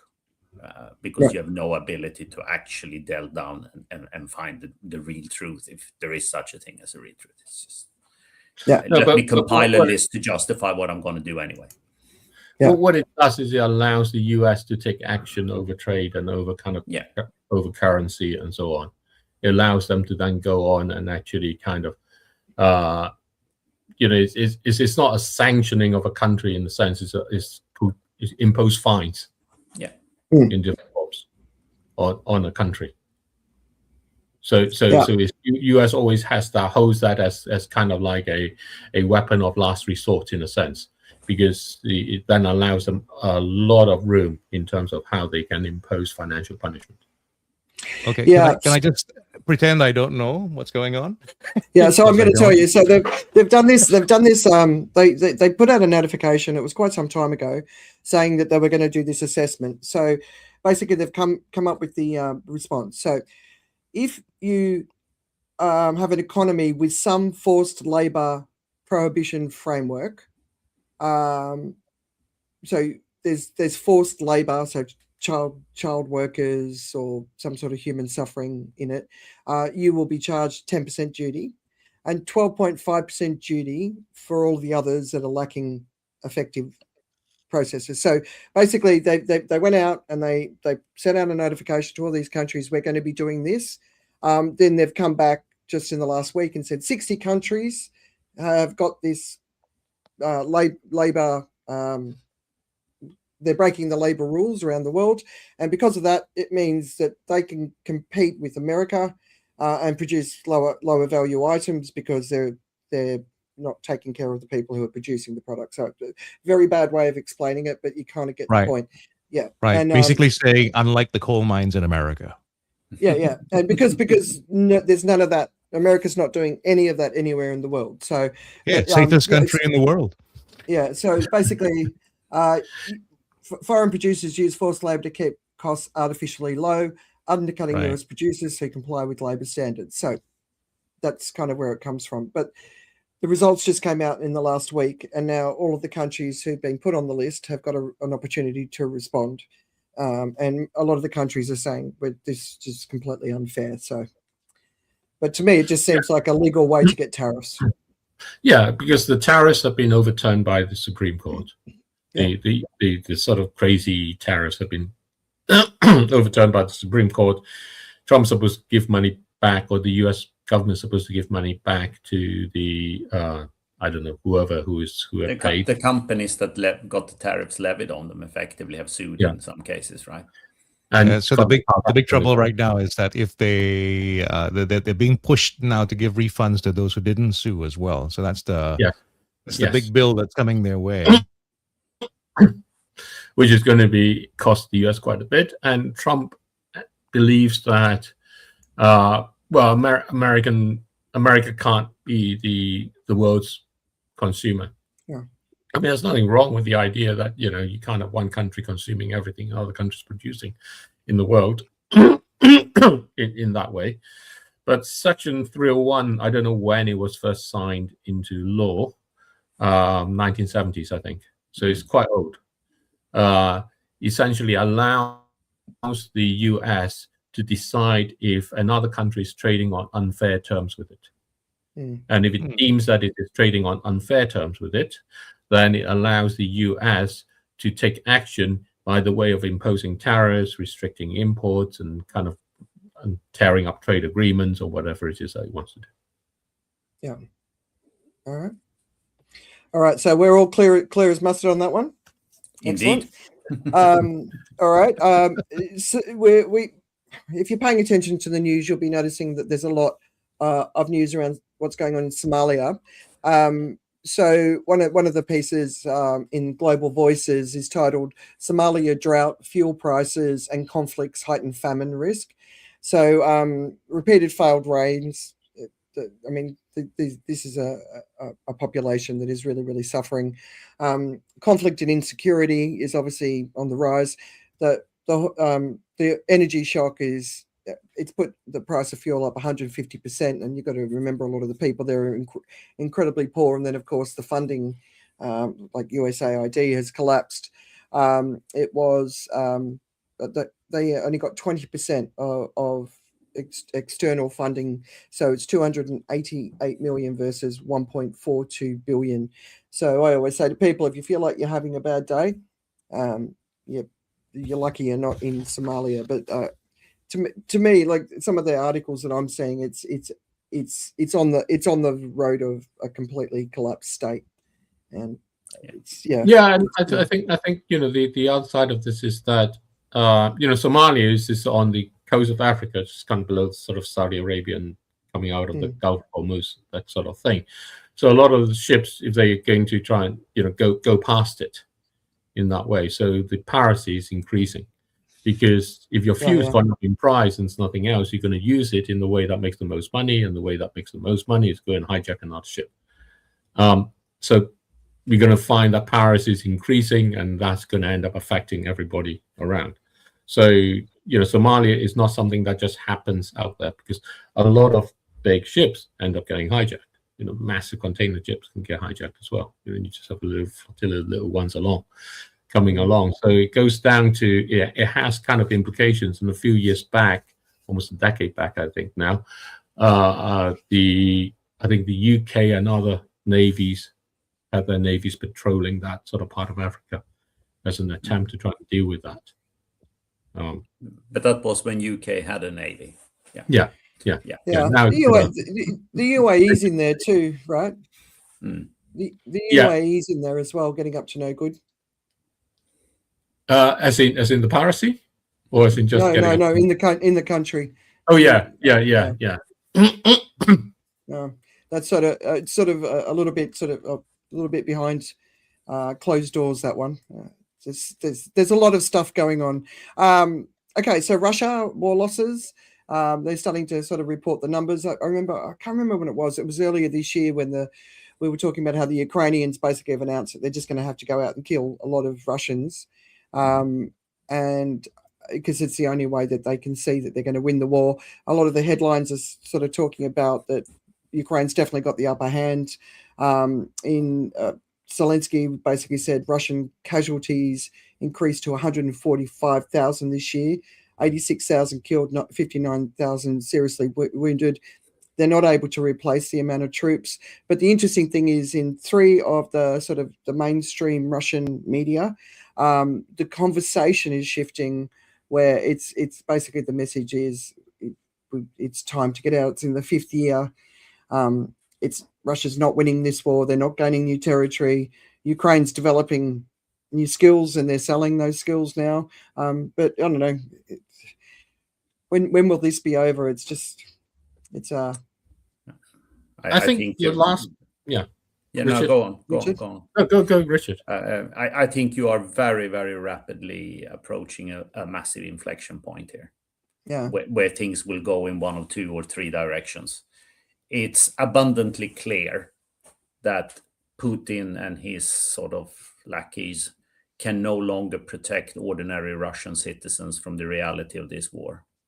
The Ukrainians are able to militarily penetrate much, much further into Russia than was the case before. They're imposing massive strikes on Russian infrastructure, and in some cases they have the potential to hit other targets, but so far seem to have not done so, but they have the ability, which is important. And Russia has no longer got the ability to recruit people that will leave the citizens of Moscow and St. Petersburg in particular unaffected of what's going on. You've emptied the prisons, you've depleted the countryside of recruits, you're importing mercenaries from all over the world. And it has the further military implication, no doubt, that the quality of Russian troops at the front line is shrinking all the time, and hence the casualty rates are going up. These are not experienced combat soldiers that probably the first wave involved a much larger number of. And Ukraine has found out that when you are a very, very large country with vast territory, and your explicit strategy has become to kill as many as possible, you can always trade terrain for casualties. And that's very effective in Ukraine's case.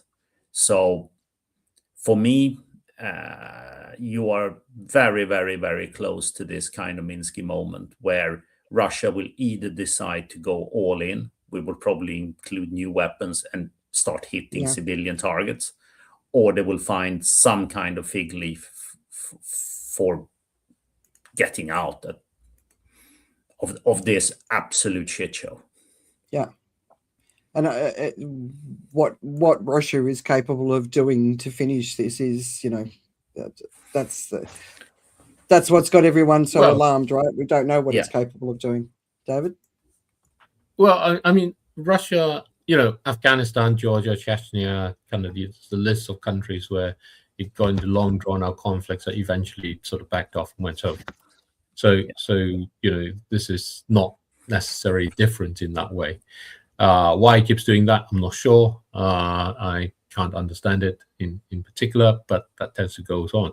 But what has happened out of the war in Iran is actually that, the sort of drone technology, cheap drone technology, has really become a great commodity, really become interesting. And that's where the Ukrainians have been, kind of really have been finding, there is a market for what they do in that way. A drone that you can imagine building a military drone over that comes from initial concept to implementation. That took, maybe half a year kind of thing, right? That's the sort of technology that you have.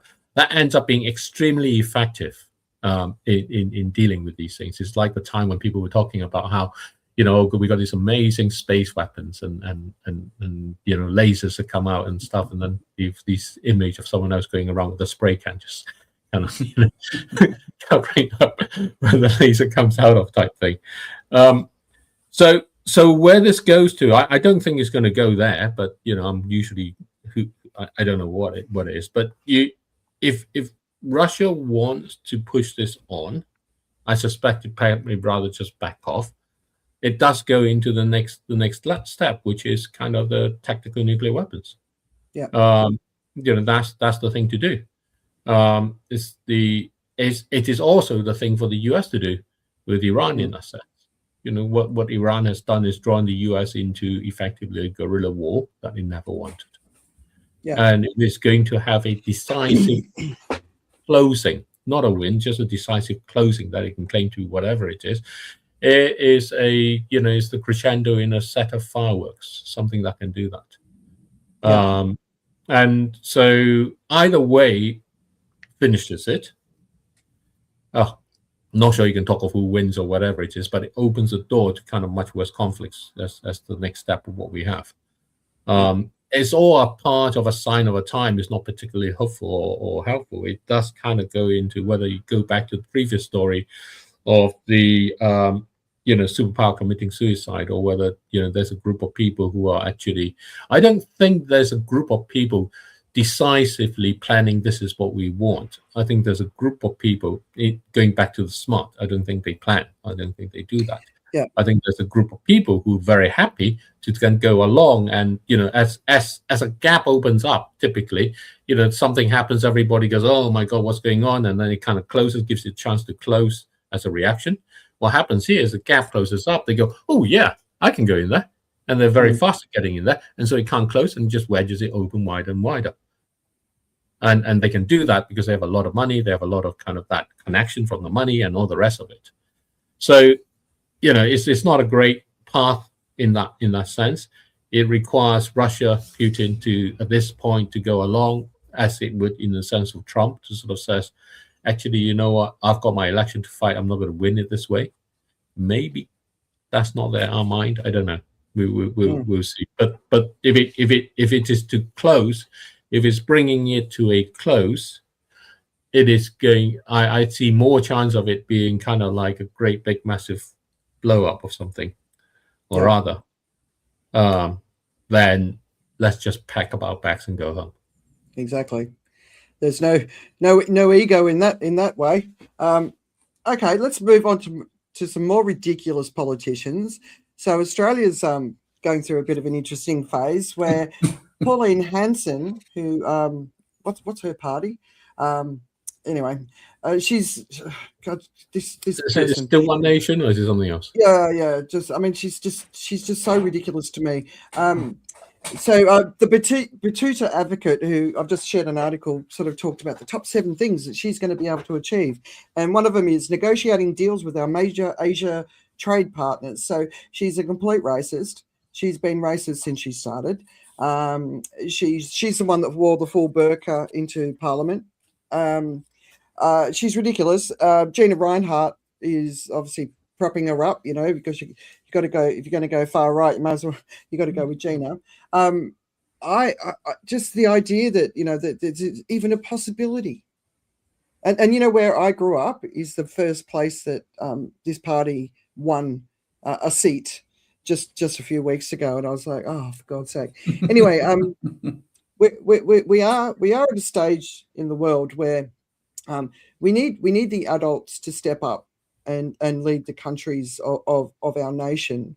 And everywhere I look, Nigel Farage in the UK, Pauline Hanson in Australia, everywhere I look, I don't know how people can't see it. Like talking about the Asian negotiation, right? So when Tony Abbott, who's now the new the leader of the Liberal Party again, right? He pissed off China so much that they said, all right, we're not doing any business with you. So Chinese business to Australia is worth 45%. American business to Australia is worth like 10%. So it's never in Australia's interest to piss China off. because the market's just too big. So now you've got Pauline Hanson coming in, and all she does is piss off anyone who's not white Australian. Yeah, it's not going to be good for the country. So like, yeah, well, I mean, she's also so the one thing that came out of about the Asia connection and China connection in that sense, the one thing that Trump's visit to China made clear from the China side was lay off Taiwan. Just allow it to be whatever it is. Don't disrupt it. Don't do anything. Just you don't need to do anything. We've had 1940s, right? So 8 decades of accepting the status quo as it is, basically. And look at how Taiwan is. Look at where we are, kind of thing. Well, let's just have another 8 decades, and then we'll see how we all come back together in that way. Who knows? The whole world may be one country by then. And so that's very clear. But Pauline Hanson is actually very much pro Taiwan independence, and she wants to have great trade with China. So that's going to be a bit of a and she can't control her mouth, right? And she can't control her mouth. So, yeah. And she never shows up. Yeah. Does it worry you guys that there's so many idiots out there? I think what it is I think it's not time. I think we've gone past the time of kind of the adults in the room kind of thing. I think it's the time to recognize that the people, we are an adult. We are the adults. We are the people together in that way. The Ukraine, we're just talking about the Ukraine. The Ukraine is not because of Zelensky, it's because of the Ukrainian people. And that's what it is. And across countries, across the world, there are people who feel very much wanting to be in that kind of solidarity, in that kind of communion with each other, as it were, without it having to be formal, without having to have all these kind of other things about it, just in the sense that, look, we all face this shit together. And, let's just stop trying to turn it into something else. But she's elected. This is, which is great. She hasn't got a seat that will give her, allow her the path to the prime ministership, but she's now talking about going for one of those seats. So, yeah. Yeah, she's going to be. But I think the comment, going south earlier was, Ursula von der Leyen's not elected at all. Mm-hmm. No, I'll give me Ursula over Pauline any day. All right, I'm going to quickly rip through some of the environmental stuff. So the Trump administration has announced that it's going to dismantle the ocean monitoring system. So if you've ever watched Day After Tomorrow, and all those buoys out in the ocean start sending their alarm. So that's what they're dismantling, which is a really good idea, because it's really good not to know what's happening in the ocean right now. That's everyone's going to win here. I think hashtag sarcasm. Hashtag sarcasm. They're taking the scientific method, to be exactly what it is. You need observations for things to be real. So if you don't observe it, it can't be real. Yeah, exactly. So nothing's going to happen, right? So it's no problem. I'm presuming that the pilgrimage to Mecca is over, because I think it was last weekend. Was that right, Joe? When they had the final celebrations. So I didn't hear about the mass deaths that we heard the year before. I think it was 1,300 people died the year before. It's Eid. The time that this happens will be moving backwards towards January, so it's not expected it's expected basically the temperature that they've got now will also move backwards, so they don't think it's it's going to get worse. So if you've ever been at an airport where there's families getting ready to get on the plane to go and visit Mecca, because every Muslim should do it once in their lifetime, it's a pretty special thing to witness. It's very powerful. But the big thing that's obviously been getting a lot of attention is the heat waves. And when last Saturday I spoke to my mum, and she's like, "Oh, how are those heat waves in Europe?" I'm looking at your clothes. It's not that hot in the UK at the moment, right? The heat wave is over. Yeah. Heat wave is most definitely over. Right. So it's been going on for months in Pakistan, India, Bangladesh. Is the the variability of the weather has been much more severe. Yeah. So the past few weeks, the past few days have had incredible kind of cloudbursts, hail, very strong wind, and that comes off the very kind of heat before. So complete variability. Yeah. And it's actually really dangerous for you guys when you go from cold to hot. And the summer predictions are looking pretty hot. But an estimate came out from India, which I put in the weekend reads last week, where they've done an excess deaths during a heat wave per day. They believe 3,400 per day, and if the heat wave goes for 5 days, it's 30,000 deaths. In the mainstream media, they've said there's officially 37 deaths in India and 10 in Pakistan, and I haven't seen that number updated in the past week. But they actually, and this has been going since April. It's early. Pakistan, a place in Pakistan called Dadu, it reached 51.5 degrees Celsius. One of the big risks in Pakistan is obviously a glacial lake outburst or a GLOF. We're just waiting for another one of them to happen. So yeah, the heat's been really, really, really like scarily intense. It's very, very uncomfortable in Asia. Like even when you go out for a walk at night, it just doesn't cool down. But of course, it's not just about humans. Animals. There was an article saying that the koalas in Australia are at risk. Insects, which obviously impacts pollinators, which impacts food. Soil that dries out faster, which makes it harder to grow food, and the topsoil gets washed away. The river heat is increasing, which is killing the life in the rivers as well as algal blooms. The forests reduce growth. So there's a lot of impacts where we talk a lot about the human impact. We don't talk a lot about the human impact outside of the Western Hemisphere. There's a lot of people dying. We don't know. But there's a lot of other life that is dying, which is also going to impact us no matter where we are in the world. So that's another one. Thoughts? More of the same. I think they getting better. I think the animal part is really kind of important along, tiny insects and not just the bigger animals, but the tiny microbes and stuff, because we count the deaths of the excess deaths of the humans, and we're beginning to do that in that way, but nobody's counting the excess deaths of the basic kind of living matter that supports the higher organisms. Yeah. In this, you go back to school, your biology has this pyramid, and you've got all this masses of stuff on the bottom, and you kind of go on top, and the top of it is some elephant, I think, typically, or maybe a lion or something. But without all of that mass along, then the top part just sort of crumbles down in that way. And that's kind of, I'm glad you're bringing this up about it's not all just humans, because the humans don't actually survive without all that stuff in there. Or we're going to find ourselves severely tested in how we kind of be nice to each other when that happens. So yeah, definitely something to think about, or something to not just think about, something to kind of take a step towards dealing with, accepting, and then going forward. I want to get us to do a couple of AI bits with Joe before we finish, but there's an Arctic tipping point that's been passed. There's a Tibetan tipping point that's been passed.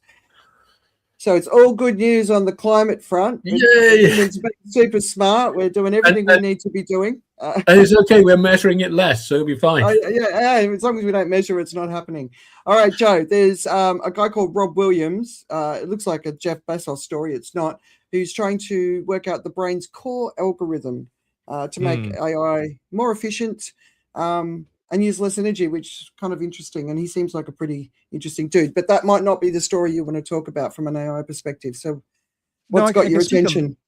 I can speak a little bit about that because, this is a story that's getting attention right now. It's not a new thing. We've been trying to imitate the brain for the longest time. And what has been fundamentally wrong about the approach is most people have said this: the brain is like a computer. And that is actually fundamentally wrong. It's not the way the world works, not the way the brain works at all. And so when people try to solve things in that same way as they used a computer, it doesn't work when you're trying to solve what the brain is doing. So what they're doing now is they're trying, and what they've been doing for a long time, is to try and figure out what intelligence is like, or what thinking and computing is like, the way a brain works. And the project that we're hearing about is this $500 million project where they're trying to understand this thing and get some insight to it so they can use it and probably commercialize it and all that kind of stuff. So it is an alternate route to AI, SGI, super intelligence, because if you can solve that, if you can kind of create that, you can run a human brain, if you like. The thing about something like humans. I beg your pardon? If you had the human brain artificially, you could just have humans. Yes, you could have humans. Yes, right. But what they're trying to do, of course, is to take out little irritating things like fatigue, need for sleep, and all those other irritating aspects of us. Now, the problem that I have with this is that when you cross the first boundary, and let's say you manage to make something similar, and you have this basic human brain, what you do have is a basic human brain. And it's I think it might be a fallacy to think that every human brain is the same as every other human brain. So if you come up with something like this and you work out something, it doesn't mean that it's going to necessarily create the rest of the stuff that you might imagine. If for instance what happens is we figure out exactly how to duplicate a human brain in terms of activity, then we're going to duplicate everything else that comes along with it as well, which means that then we are really playing with fire, because we get irrationality as well, right? So yeah, I was going to say, that's what. Do you duplicate a teenage brain? Can you exactly? Does it just stay forever as a teenage brain? Yeah, if we create successfully this artificial brain in all its form, it means it's also going to have the artificial forms of hormones and emotions. And to me, if you think AI as we know it is dangerous, I don't want to have super AI with emotions. I don't want super AI with strong feelings about things. I don't want super AI. I don't want super AI to get to the day when it goes, that thing I did last week, not the best idea. Yeah, exactly. And there's I'll put us all up. There's some pretty strong feelings about it, like we said earlier. Anthropic sort of asking for a global sort of pullback on further developing AI. It looks like it's about to get out of human control. It's like, oh, for God's sake. There was another piece on Mythos being used by the Department of Defense for cyber. Wasn't that an Arnold Schwarzenegger movie? What was it? Back in the day about Skynet or something? The Skynet. So I always thought Skynet was like, oh wow, cloud computing is Skynet. But now, of course, we're in a different time. That was Terminator. Yeah, saving energy by not doing what they are told. Well, they use lots of energy. Yeah. So look, there's a lot of other things that we wanted to talk about. There's all sorts of shenanigans going on, obviously, with Trump. SpaceX is going through its first IPO. I'd love to have talked about that. Obviously, Iran, Hezbollah has said that no, we're not going to stop fighting. We've got a police crisis in the UK, and there's a lot of other things that are going on. But we just there's too much to talk about. But you can follow my weekend reads where I keep everyone up to date on the latest stories. But what's keeping you guys distracted? More old movies for me, I'm afraid. Having done the Clint Eastwood trilogy, we've moved on to more 60s and 70s movies. So we obviously needed to do the Dirty Harry trilogy as well. Yeah, right, you did it. Yeah, it was just had to be. But there's a few more lined up here. Yeah. Anything you enjoyed? Pretty much all of it, which makes me probably very sad. But I think they've stood the test of time really well. One of them were watched with our daughter, who is 28 now, I think. And although she's become more of a woman of the world and somewhat less woke, I think, than she was in her earlier years, she was still quite shocked by the whole languaging sequence that was being used in Dirty Harry, how to describe things. And when you think of it, yeah, of course it is. We have moved on since the 70s. But I dread to think what she would have thought, 10 years ago with that kind of language. You should watch Blazing Saddles with her. Yeah. I'm really tempted to watch that with my boys. I think they're ready for it. Yeah. All right, David, you're on mute. So I've been watching.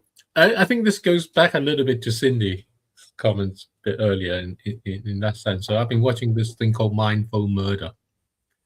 And yes, Joe might know it. Me laughs in that way. So, anyways, this lawyer who's really stressed about his life, and he gets to engage with mindfulness. And as he engages with mindfulness, he's more purposeful and more kind of at them in the moment, and he's more able to single task rather than be toying in multitask and all those things. And he's reaching his kind of work-life balance and so on. And along the way, he manages to kill a crime boss, ends up having to run 2 different crime syndicates, and is wanted by the police. And it's kind of like all these other things going on along as well. So, and all of that is the consequence of being very mindful. And as it says in kind of the tagline, it's, I didn't kill anyone until I was 42. And, that's a little late. But in that week, he killed about half a dozen others. Wow, that sounds fascinating. All right, I reckon Joe would like that sort of thing. Joe, what do you? I love concepts like that, but sometimes I don't quite get into it. Like there's a series that I enjoyed in the first few seasons of it. It's not that it became bad or anything else, but I've just not been connecting with it. I'm reminded that I should. The series is Barry. I don't know if you remember that. It's basically a hitman who decides that he wants to try something a little bit different. So he gets into acting and improv classes, and his world from his past collides with his present. And there's a whole bunch of stuff that happens out of that. But what I've been really enjoying actually is watching, and too much of it, the crowd work by a certain magician comedian. And I think you'll enjoy the character as well. Her name is Lucy Darling, or at least the character is called Lucy Darling. So just go search Lucy Darling on YouTube, and you're going to have hours and hours of fun with this really fantastic character that does stuff from the stage. So I think an Australian reference that might give you a bit of a sense of who that person might be. Dame Humphreys, you remember Dame Humphreys? Yep. So imagine that. So it's a character. It is somebody who shows up in a certain way, and she does magic, and she is just delightful. She's one of those people that in the character creates those lovely comedic moments, and yet at the same time you can also hear the wisdom that comes because that character is wrapped around the actor. So it's a very interesting story where it's actually a very young person acting as a slightly older person, and through that channeling, she's able to create both the confident persona, the witty remarks, as well as the wisdom of the older person. Okay. Now, last week I promised I was going to watch Erin Brockovich and Hidden Figures, and I did. And in some ways, it's kind of like it's not a brain break because it's still happening. Erin Brockovich is doing amazing work on the data center front. But watching Hidden Figures was interesting because I watched it with Steve, and he saw it for the first time. And when it first came out, because Erin Brockovich is 20 years old, I think Hidden Figures maybe 10, a little bit more. Less, yeah.